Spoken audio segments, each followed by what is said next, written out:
trashed diamond, billionaire's treasure. Welcome back, dream chasers.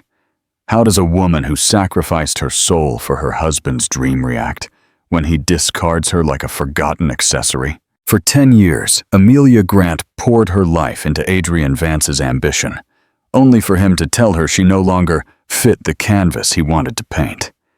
He abandoned her for a younger, flashier model who represented the glamorous life he now craved. Alone and shattered, Amelia thought her story was over. But what happens when the deepest betrayal becomes the catalyst for an incredible new chapter? This is the story of how hitting rock bottom can be the perfect foundation for building an empire, and how one man's trash truly becomes a billionaire's treasure. Before we dive into this ultimate revenge story, hit subscribe and like this video. If you've ever been underestimated, this is for you. Chapter 1. The Silent Betrayal in Miami. The first thing Amelia Grant noticed was the silence in their minimalist, painfully white condo in South Beach, Miami. It wasn't a peaceful quiet. It was a heavy, suffocating blanket of unspoken words. For a month, Adrian Vance had moved through their shared life like a ghost.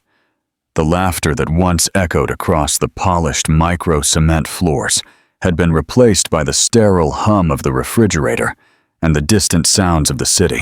They had built this life together, one painful brick at a time. 10 years ago, Adrian was an architectural draftsman with big dreams and an empty wallet. Amelia was a promising sculptor, her hands capable of breathing life into cold clay. But she lovingly put away her tools to work 2 jobs to fund Adrian's master's degree and encourage him as he founded his own luxury firm, Vanguard Designs. She was the silent partner, the unpaid assistant, the strategist who helped him land his first big contract.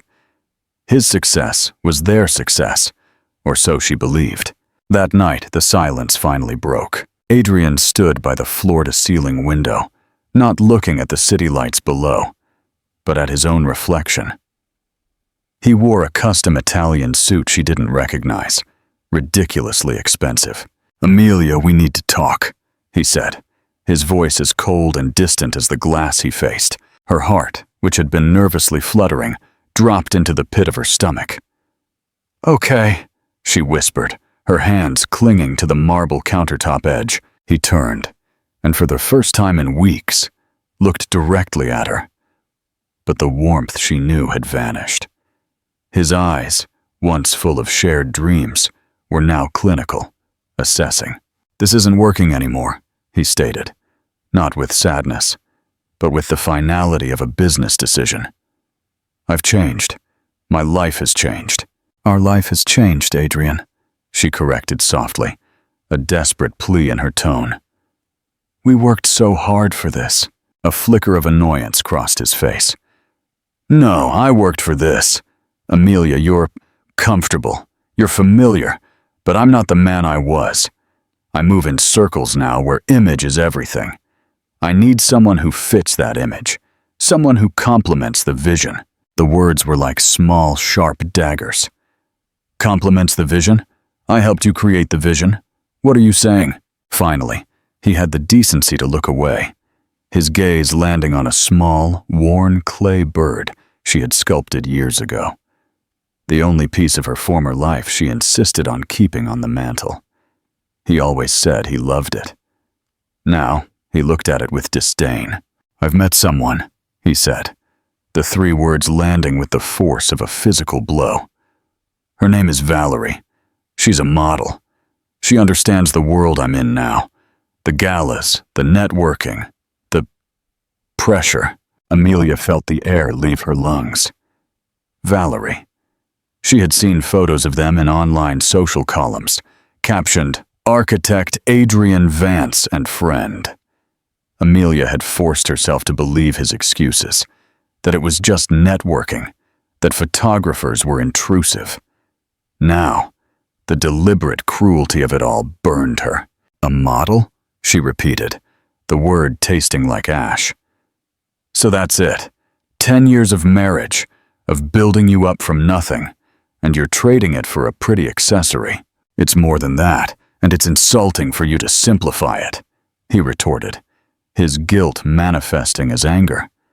She gets it. She gets me. With you, I feel like I'm constantly looking backward. I need to look forward.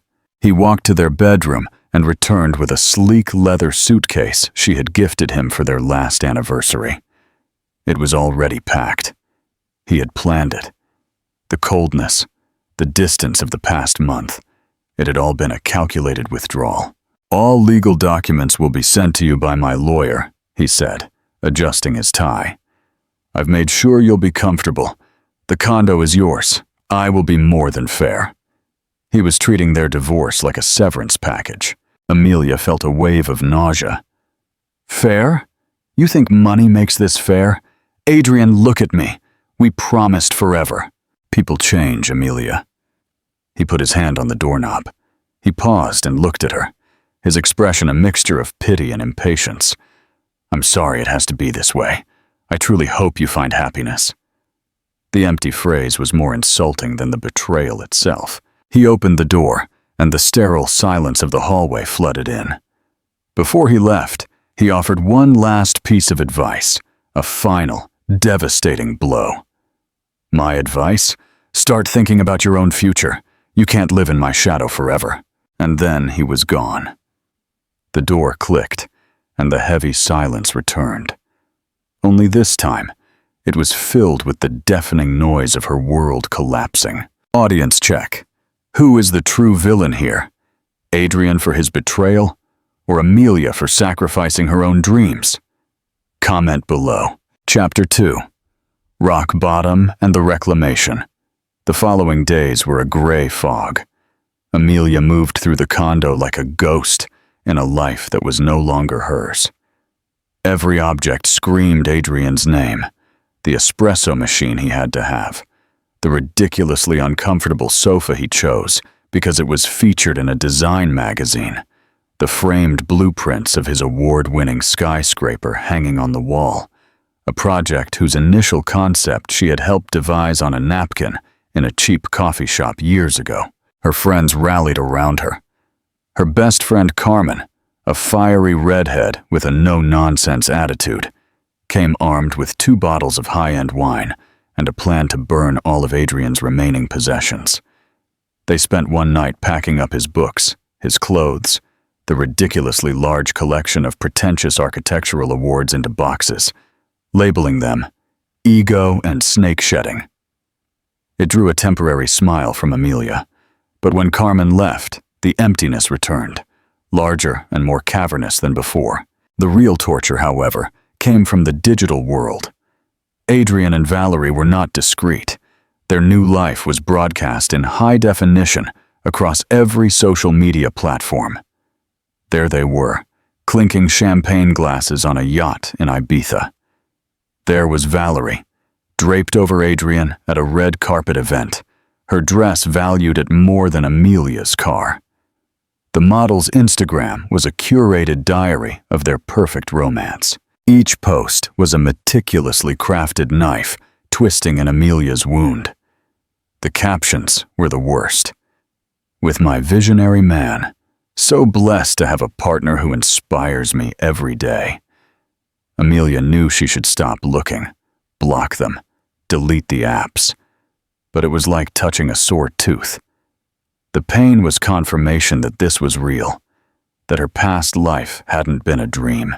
Adrian's advice, to start thinking about her own future, echoed in her mind. A cruel taunt.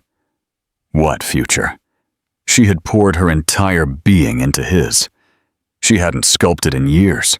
Her hands, once clay-stained, had softened from typing his proposals and managing his calendar.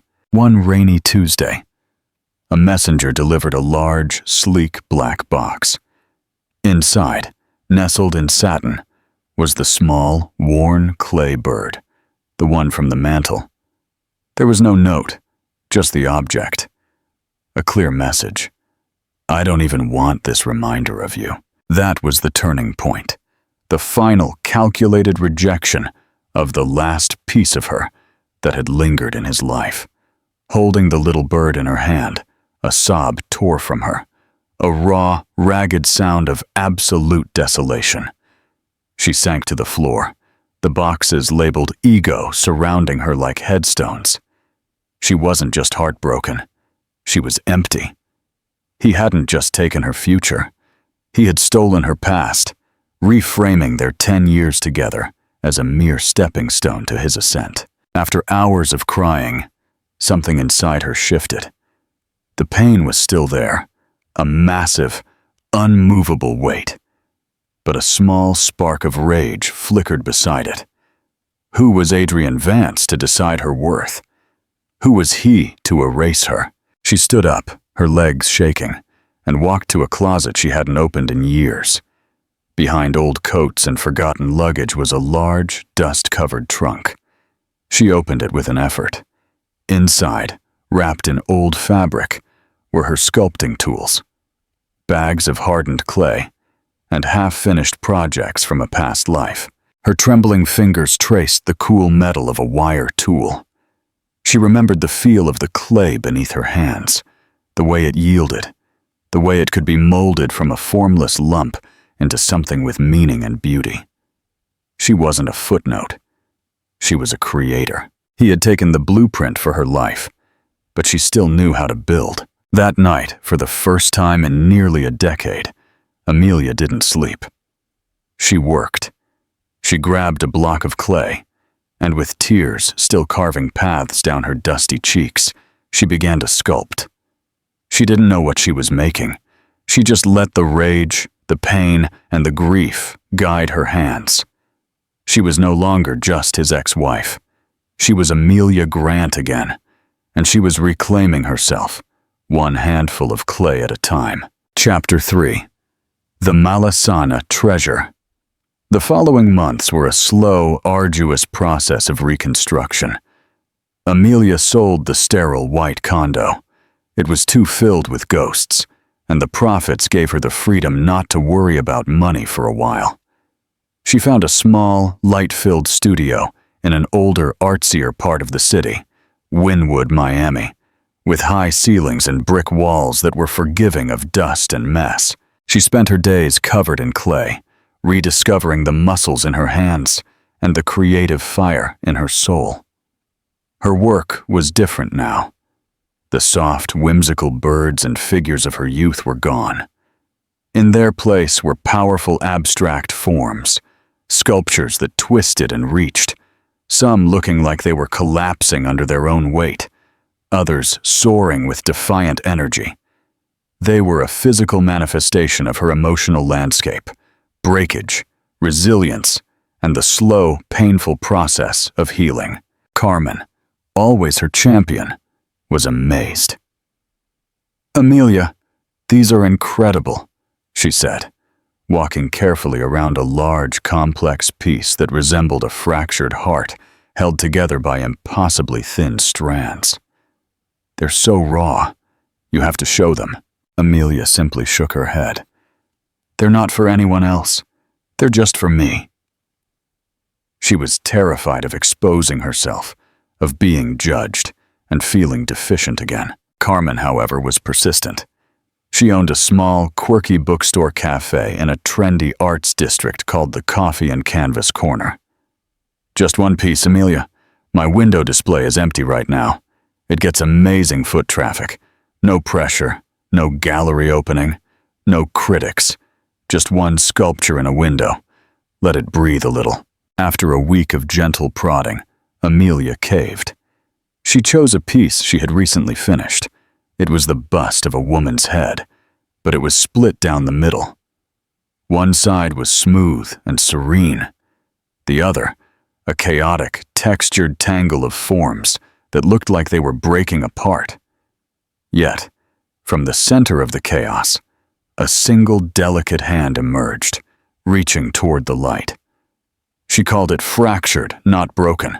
Carmen helped her install it on a simple pedestal in the bookstore's front window, surrounded by classic novels. Amelia felt a terrifying vulnerability watching her work so exposed, a piece of her soul on public display.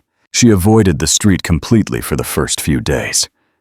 But then, Carmen started sending her photos. Images of people pausing on the sidewalk, their faces filled with curiosity and contemplation. One photo showed an art student sketching it in a notebook.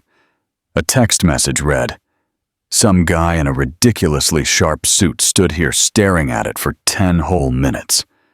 Gave me the chills, but in a rich, important way. Amelia dismissed it, but the seed of confidence had been planted. Maybe her work did have a voice. Maybe it could speak to people. One afternoon, a week later, an email landed in her inbox. The subject line was simply, "Inquiry regarding your sculpture." The sender's name was Pablo Sanchez, with an email address from a corporate entity she didn't recognize. Beaumont Group Holdings. The email was brief and formal. "Dear Ms. Grant, I am the executive assistant to Mr. Alastair Beaumont. Mr. Beaumont has expressed a profound interest in the sculpture currently displayed at the Coffee and Canvas corner.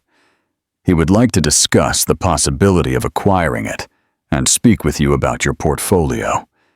He has requested a meeting at your earliest convenience. A car will be sent for you. Sincerely, Pablo Sanchez, Executive Assistant to the CEO, Beaumont Group Holdings." Amelia's blood ran cold. Mr. Alastair Beaumont. The name was legendary. He was a reclusive, almost mythical billionaire, known for his eccentric nature and his portfolio of ultra-luxury brands, from exclusive resorts to high-fashion labels. He hadn't been photographed in public in over a decade. Adrian had spent 6 months trying and failing to get a meeting with Beaumont's firm for a potential project. This had to be a joke, a cruel hoax. She almost deleted the email, but curiosity, a feeling she hadn't experienced in a long time, got the better of her. With trembling hands, she typed a brief reply agreeing to a meeting the next day. She had no idea that this single email, sparked by a piece of her broken heart sitting in a bookstore window, was about to set in motion a chain of events that would not only change her life, but also serve a plate of karma so cold Adrian Vance would never see it coming. CTAs. Do you think this is a cruel trick, or is fate finally dealing Amelia a winning hand? Comment your theories. Chapter 4. The Magnate's Proposal. The next day, a sleek black car, so quiet it seemed to glide rather than drive, pulled up to her modest studio. The driver, a stoic man in a sharp uniform, opened the door for her. Amelia, dressed in her best black trousers and a simple silk blouse, felt woefully underdressed as she sank into the plush leather interior. The car smelled of wealth, a subtle, clean aroma that was worlds away from the earthy scent of clay and turpentine that usually clung to her. They drove into the heart of the financial district, stopping at a skyscraper that pierced the clouds in the city's Four Towers business area. Beaumont Group Holdings' logo was so discreet, it was almost invisible. This was not a place that needed to advertise its power. It simply existed. In the lobby, she was greeted by a tall, impeccably dressed man in his 50s, with silver hair and intelligent eyes. "Ms. Grant, I'm Pablo Sanchez. It's a pleasure." His handshake was firm, and his genuine smile slightly eased her nerves. He led her to a private elevator that ascended at a dizzying speed, opening directly into a vast corner office. 3 of the walls were pure glass, offering a stunning, godlike view of the entire city.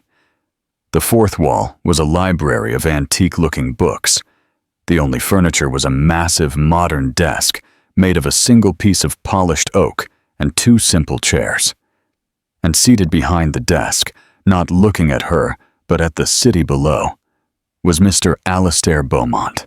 He was older than she expected, perhaps in his 70s, with a shock of white hair and a face etched with the kind of lines that spoke of both intense thought and rare, hearty laughter. He wore a simple cashmere sweater, not a suit. He didn't speak for a full minute, and Amelia stood uncomfortably by the door. Pablo had vanished as quietly as he appeared. Finally, Beaumont turned his head, and his eyes, a surprisingly piercing blue, settled on her. They were eyes that missed nothing. "Amelia Grant," he said, his voice a low, rough murmur. "The artist. Please sit." She took one of the chairs, her hands firmly clasped in her lap. "The Fractured Not Broken Sculpture," he began, getting straight to the point. An interesting title. It speaks of resilience, of value not in perfection, but in the struggle to remain whole. "Tell me about it." Startled by his directness, Amelia found herself speaking. She told him about the piece, not the divorce, but the abstract feelings behind it. The idea of strength and vulnerability, of beauty and imperfection. She spoke with a passion she thought she had lost. He listened intently, nodding slowly. When she finished, he swiveled his chair to face her fully. "I am launching a new brand, Ms. Grant. My final legacy project, you might say. It is called E-Light. It will span from haute couture to jewelry and fragrances. The market is saturated with brands that sell a fantasy of perfection. Flawless teenage models selling anti-aging creams, retouched celebrities selling an idea of life that no one actually lives. It's a hollow, boring lie." He leaned forward, his blue eyes intense. "E-Light will not sell fantasy. It will sell authenticity. It will celebrate character, wisdom, resilience. The beauty of a life fully lived, with all its scars and triumphs." Amelia's heart began to beat faster, a confusing mixture of fear and dawning comprehension swirling in her stomach. "I don't understand, Mr. Beaumont. What does this have to do with me?" "I researched you, Amelia," he said flatly, and a chill ran down her spine. "I know who you were married to. I know the story of Vanguard Designs. I know your name is on the door, but the foundation was built by your hands. He discarded you when you no longer fit his image." He said the word image with the same disdain Adrian had used, but for an entirely different reason. "Your sculpture told me half the story. The internet told me the rest. You are a woman with substance, with talent, with a quiet strength, who was cast aside for a shallow, fleeting illusion. You are everything my brand represents." He stood and walked to the window, his back to her. "I don't want to buy your sculpture, Amelia. I want to buy your story. I want you to be the face of E-Lit." The air in the room seemed to vanish. Amelia stared at his silhouette.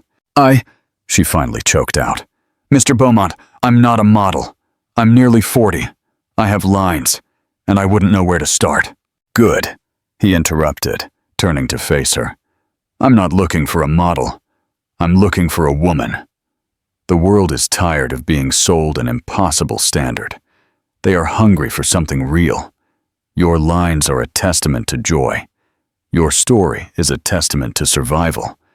That is infinitely more beautiful and valuable than the empty perfection that Valerie, or whatever her name is, sells." He walked back to his desk and pushed a thick folder across the polished surface. "This is the preliminary contract. The compensation is substantial. But this is not just a modeling job. You would be a brand ambassador, a creative consultant. I want your input, your artistic eye. I want you to help me build this. All I ask is that you be yourself, your authentic self, fractured but not broken." But Amelia looked from his penetrating gaze to the folder. Inside was a life she couldn't possibly have imagined. An opportunity not just to rebuild, but to construct something magnificent from the ruins of her past. It was terrifying. It was audacious. And perhaps it was the most perfect, elegant form of justice she could ever dream of. CTAs. Amelia is at a crossroads. Would you take the deal and risk public life for the ultimate revenge, or choose to stay private? Let us know in the comments. The makeover, from quiet wife to icon of authenticity. Welcome back, dream builders. Amelia has accepted the deal of a lifetime. But can a sculptor, discarded for being too familiar, handle the blinding spotlight of global luxury? Hit like and comment transform if you're ready for the ultimate glow-up. Chapter 5. The Metamorphosis of Elite. Saying yes to Mr. Alistair Beaumont was the most terrifying and exhilarating moment of Amelia's life. The following days were a whirlwind, a complete immersion into a world she had only ever seen from the outside. The Elite project was already a well-oiled machine operating in secrecy for over a year. Now, she was its centerpiece. Her first meeting was with the creative team, led by a formidable woman named Sylvia Reyes, a legendary art director with a severe haircut and an even more severe reputation for perfectionism. Amelia walked into the minimalist conference room, feeling like a lamb to the slaughter. The room was filled with incredibly chic young creatives who stopped talking and stared when she entered. Sylvia, however, did not look at Amelia with judgment, but with intense, analytical curiosity. "So," Sylvia said, her accent sharp and precise, "you are our authenticity." The first few weeks were a crucible. Amelia was subjected to fittings, not to change her, but to find clothes that expressed who she was. The stylists didn't push her into uncomfortable, trendy outfits. Instead, they brought her timeless, elegant pieces in rich fabrics: cashmere, silk, tailored wool. They taught her that style wasn't about following trends, but about understanding silhouette and substance. The most challenging part was the photography. The lead campaign photographer was a world-renowned artist named Marcos, famous for his raw, unretouched portraits. His lens felt like a microscope on the soul. During their first session, Amelia was stiff and self-conscious, hypersensitive to every perceived flaw. The faint scar on her chin from a childhood fall. The way her eyes crinkled when she smiled. "Stop posing," Marcos commanded, his voice gentle but firm. "I'm not here to photograph a mannequin. I'm here to photograph Amelia. Talk to me. Tell me about the first time you felt clay in your hands." As she spoke, she forgot the camera. She remembered the messy, joyous feeling of creation. A genuine smile touched her lips, and her posture relaxed. "Click. Tell me about a time you felt truly lost," he said. The memory of Adrian walking out the door flashed through her mind. Her expression shifted. A flash of pain and resilience passed through her eyes. Click. He didn't ask her to smile, pout, or look seductive. He asked her to feel. The resulting photographs were stunning. They weren't photos of a model. They were portraits of a woman. In one shot, her clay-dusted hands were the focus. In another, she was captured mid-laughter, a genuine, unguarded laugh that illuminated her entire face.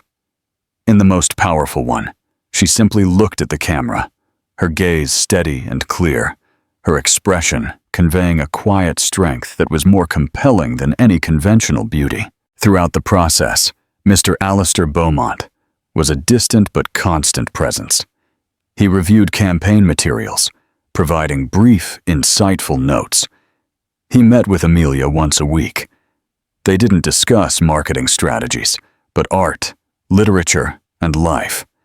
He was mentoring her, shaping not just her public image, but her belief in herself. Adrian Vance's mistake was that he only sees value in the finished, polished product, Mr. Beaumont said during one of their meetings. He does not understand that the real value, the true beauty, is in the process. The fire that forges, the pressure that creates the diamond. Elite does not sell a product. We celebrate the process. Amelia began to transform. Not on the surface, but from the inside out. The hesitant, broken woman who had entered his office was being replaced by a confident, serene person who understood her own worth. She was no longer just the sculptor or the ex-wife. She was becoming the embodiment of the elite spirit. She provided input on the scent of the first fragrance, suggesting notes of earth and amber that reminded her of her studio. She consulted on the design of a jewelry line, sketching pieces inspired by the beautiful imperfections of nature. She was not a hired face. She was a partner. The week before the global launch, Pablo showed her the final centerpiece of the campaign, a massive billboard destined for Times Square, Via Monte Napoleone, and every major fashion capital. It was the photograph of her looking directly at the camera. Her unretouched face filled the frame. Her eyes told a story of pain, survival, and quiet triumph. Beneath it, there was no product, just a single word in elegant script: Elite. And below that, a simple tagline: Beauty is the story you tell. Looking at the image, Amelia did not see the woman Adrian had left behind.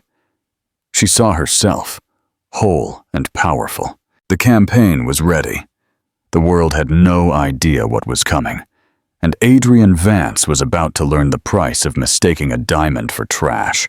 Chapter 6: The Cosmic Account Settlement. The launch of Elite was not a gradual rollout. It was a global shockwave. Overnight, the campaign was everywhere. Amelia's face dominated cityscapes. Full-page ads, featuring Marcos's stunning portraits, graced the covers of Vogue, Harper's Bazaar, and Vanity Fair. The television commercial, a beautifully shot, one-minute film that told the story of a woman reclaiming her passion and her life, played during prime-time slots. There was no loud music or flashy graphics, just Amelia's compelling presence and a quiet, confident voiceover. The campaign was an immediate, explosive success. It was the talk of the fashion and marketing world. Pundits praised its audacity, its revolutionary approach to luxury. But for the general public, it was more than that. It was a story. News outlets, fashion blogs, and social media influencers rushed to uncover the identity of the mysterious, captivating woman who was the face of Elite. Within hours, the story broke. The face of Elite was not a supermodel, but a sculptor and the ex-wife of renowned architect Adrian Vance. The narrative was irresistible. The media framed it as the ultimate story of karmic justice. Articles detailed her past, her role in building Adrian's firm, the humiliating public breakup, and her subsequent rediscovery by the enigmatic Mr. Beaumont, Alistair Beaumont.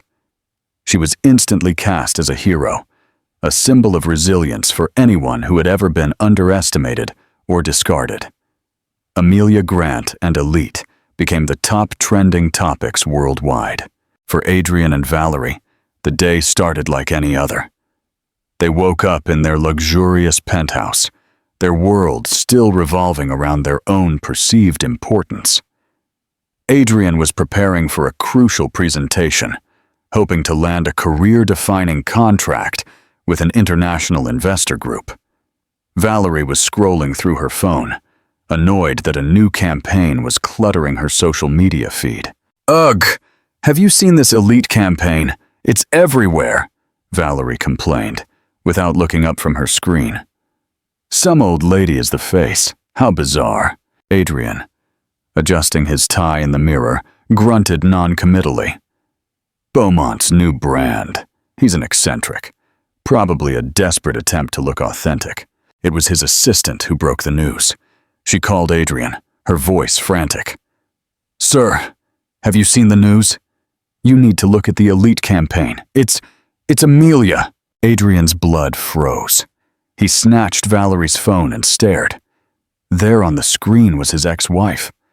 Not the quiet, mousy Amelia he remembered, but a powerful, luminous woman looking directly out from the digital page, her eyes holding a universe of strength he had never bothered to see. He clicked on a news article, his hands shaking.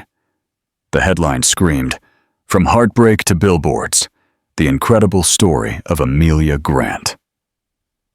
He read in stunned silence, the words blurring. Her talent, her contribution to his success, his betrayal. It was all exposed for the world to see. He was no longer the visionary architect. He was the villain in Amelia's triumphant story. Valerie peered over his shoulder, her perfectly made-up face contorting with disbelief and fury. "That's her! That's your ex-wife! This is a joke, right? This is a sick joke!" Her panic was palpable. Her own career was built on a foundation of conventional, youthful beauty. Amelia's campaign was a direct refutation of everything she stood for. Suddenly, Valerie was the one who looked dated, shallow, and irrelevant. The image of the power couple they had so carefully constructed had shattered overnight. Adrian's phone began to vibrate incessantly. Calls from his partners, his clients, his mother. The investors he was supposed to meet with sent a terse email postponing the meeting indefinitely. The narrative had flipped. He was no longer the man who achieved greatness. He was the fool who had thrown away a diamond, utterly oblivious to its value, until it was displayed for the entire world to see. He sank onto the edge of his designer bed, the phone falling from his hand. He looked around the penthouse at all the trappings of the perfect life he had so ruthlessly pursued. For the first time, it all felt cheap, hollow, and utterly meaningless. A dozen blocks away, his ex-wife's face presided over the city on a massive billboard, a silent, powerful testament to his monumental error in judgment. The shadow he had told her to step out of had just eclipsed his entire world. CTAs. Adrian is reeling. Has Amelia gone too far, or is this the perfect, quiet form of justice? Let us know in the comments. The villain's end. Class, karma. Final debt. Welcome back, justice seekers. The world has seen Amelia's triumph, and Adrian's life is in ruins. But what is the final, most humiliating debt he must pay? Hit like and share if you believe that a calm spirit is the greatest victory. Chapter 7. The Villain's End. The fall from grace following the launch of Elite was swift and brutal. For Amelia, it was an overwhelming avalanche of positive attention. She was lauded as an icon of grace and strength. Talk shows wanted to interview her, magazines wanted to feature her, and women worldwide flooded her new official social media accounts with messages of support, sharing their own stories of heartbreak and resilience. She handled everything with quiet dignity, always steering the conversation back to the brand's message of authenticity, not her personal drama. For Adrian and Valerie, however, the world was crumbling. The story had a perfect villain, and it wore Adrian's face. His professional reputation suffered an immediate, catastrophic blow. The story of how Amelia had been the uncredited partner in his firm's early days spread like wildfire in the architectural community.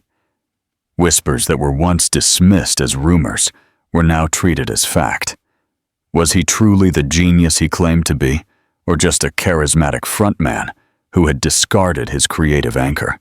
The international investor group he had been courting withdrew completely, citing concerns over the integrity of his personal brand. Two of his junior partners, sensing the shift in the tide, resigned to start their own firm. Vanguard Designs was toxic. Adrian, in a state of panic and wounded pride, attempted to reach out to Amelia. He called her old number, which was disconnected. He emailed a long, rambling letter to the general inquiry address on the Elite website. It was a pathetic mix of a half-hearted apology and an accusation that she was doing this to ruin him. Amelia, I don't know what this is, but it has to stop. My life's work is being torn apart. If this is revenge, you've achieved your goal. We can talk about this, find a solution. I know I made a mistake. I was under so much pressure. Please call me. Amelia read the email once and deleted it without a second thought. It was no longer about him. His panic was a problem he had created for himself. Valerie's world was collapsing even more spectacularly. Her image was her currency, and it had been devalued overnight. She was the face of fleeting, superficial beauty, while Amelia was the face of timeless substance. A cosmetics brand, with whom she held a lucrative contract, put their partnership under review, citing a shift in their marketing strategy toward more relatable figures. In a cruel twist of fate, she was being discarded for failing to fit the new image sweeping the world. Her jealousy and insecurity festered, finally boiling over at a high-profile industry event a few weeks after the launch.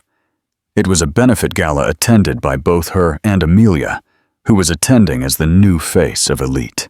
Amelia arrived looking elegantly understated in a simple navy silk gown, escorted by the ever-impeccable Pablo Sanchez. She was immediately surrounded by admirers and photographers. Valerie, who had spent hours on her hair and makeup, found herself ignored. She watched from the sidelines, her resentment growing with every flashbulb pointed Amelia's way. Fueled by champagne and desperation, she decided to confront her. She cornered Amelia near the terrace.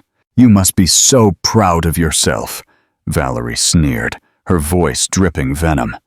"Destroying his life just because you couldn't handle being dumped."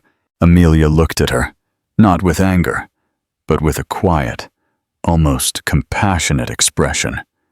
"This has nothing to do with Adrian, Valerie. This is my life." "Oh, please," Valerie scoffed, her voice rising. "You think anyone believes you were some nobody, and now you're pretending to be this icon of strength? It's pathetic.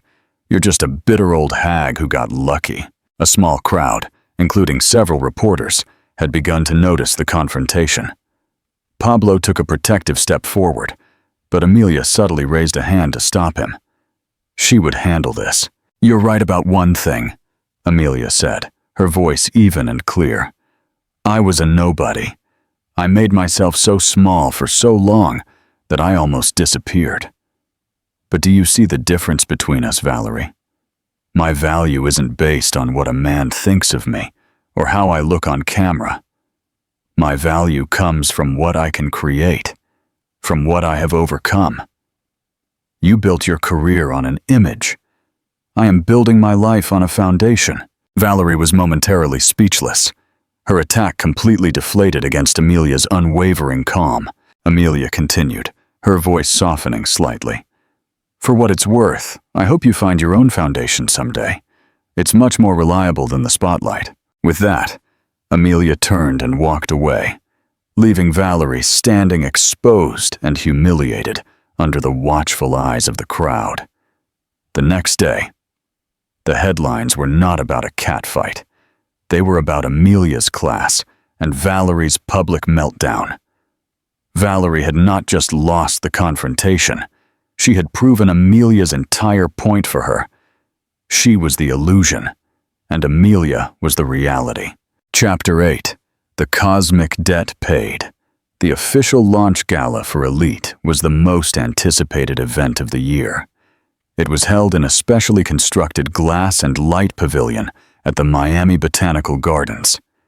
The guest list was a carefully curated collection of the world's most influential figures in art, business, and culture. The theme of the night was Substance and Soul, and at its center was Amelia, the living embodiment of the brand. She arrived with Mr. Alistair Beaumont, who was making his first public appearance in over a decade. He was a lion in winter, his presence radiating a quiet, absolute power that made everyone else in the room seem to shrink. Amelia was stunning in a bespoke, elite emerald green silk gown.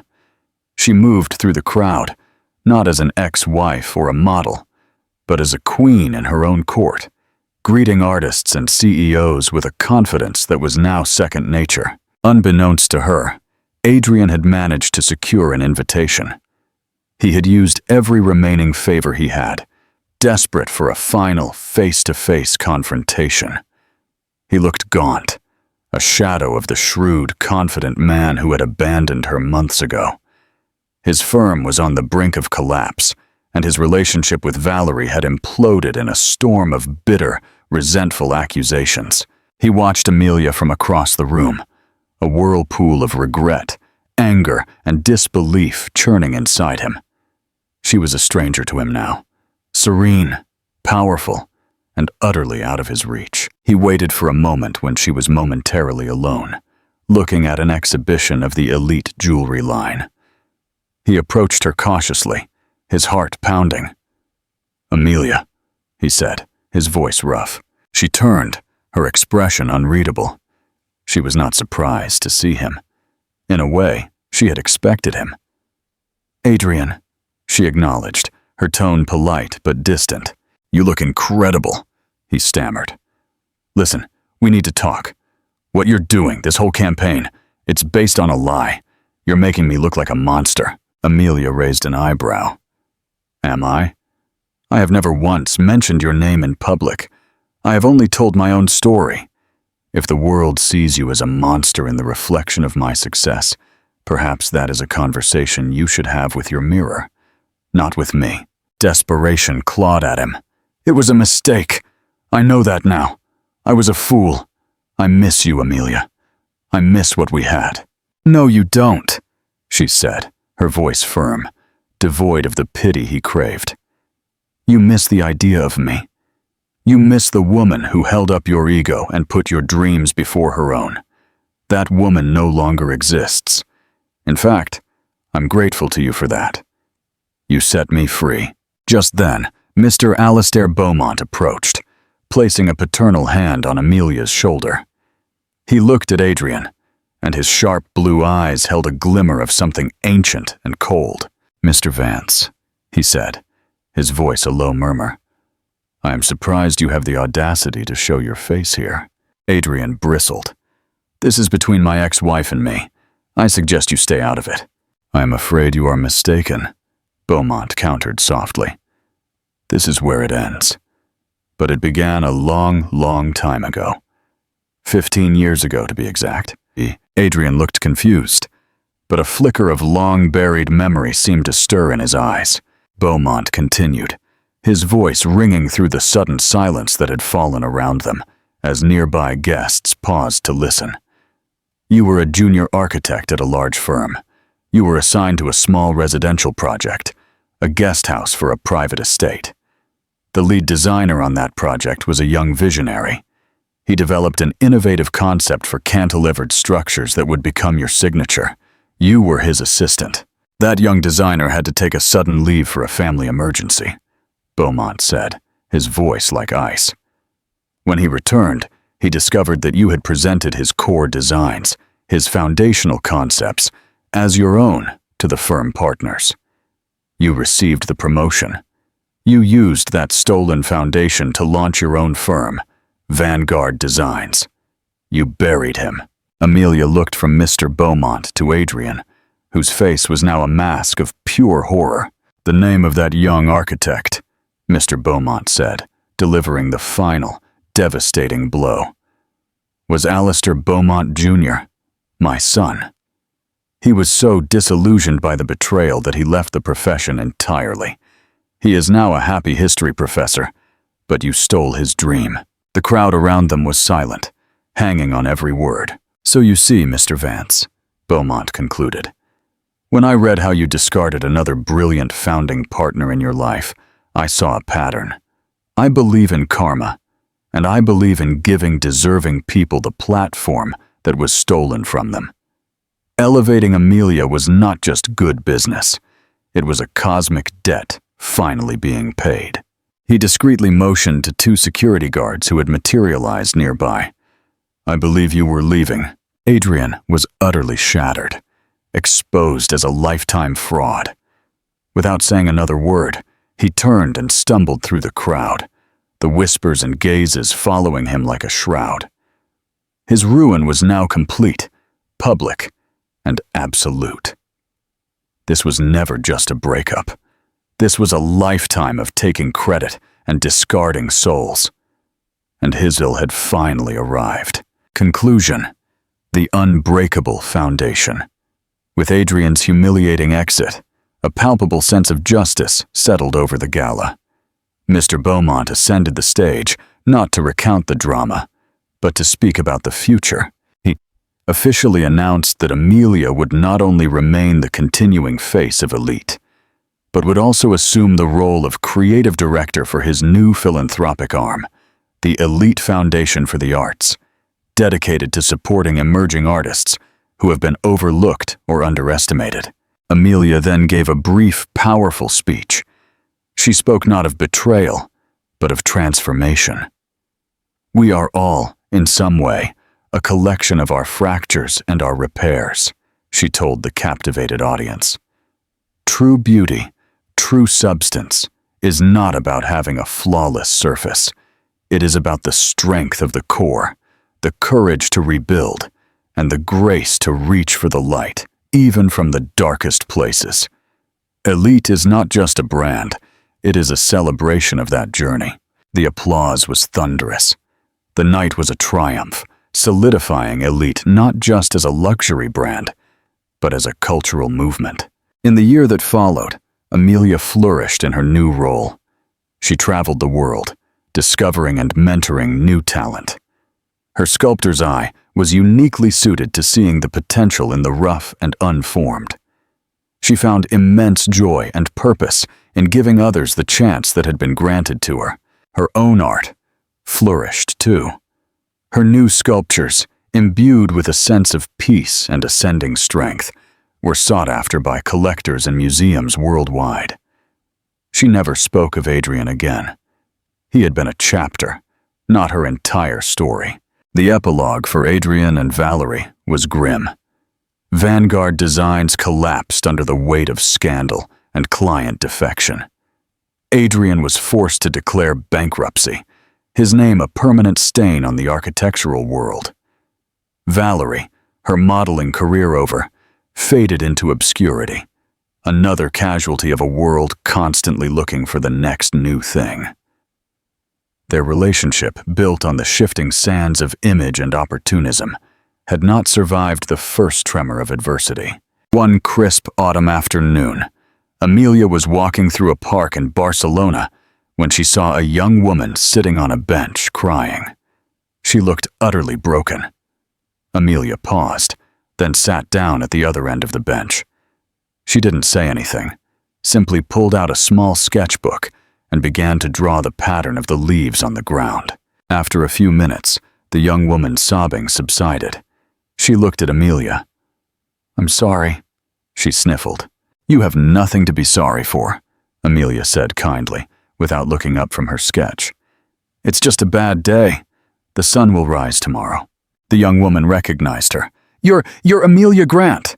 Amelia smiled, a genuine, warm smile that crinkled the corners of her eyes. "I am. And I can tell you from experience that hitting rock bottom is a terrifying feeling, but it is also the most solid place from which to build something new, something truly your own." She tore the sketch of the leaves from her book and handed it to the woman. "Your foundation," she said. Then she rose and walked away, a woman who had not only survived the collapse of her world, but had learned to build a new one, more beautiful and far stronger than she had ever imagined. She was no longer fractured. She was whole. Interaction and CTA. What is the greatest lesson from Amelia's story? That quiet success speaks loudest, or that revenge should be strategic? Let us know your final verdict. If you were moved by this story of resilience and cosmic justice, please like this video. Share it with someone who needs to hear it. And don't forget to subscribe to our channel for more real-life dramas. Thank you for listening.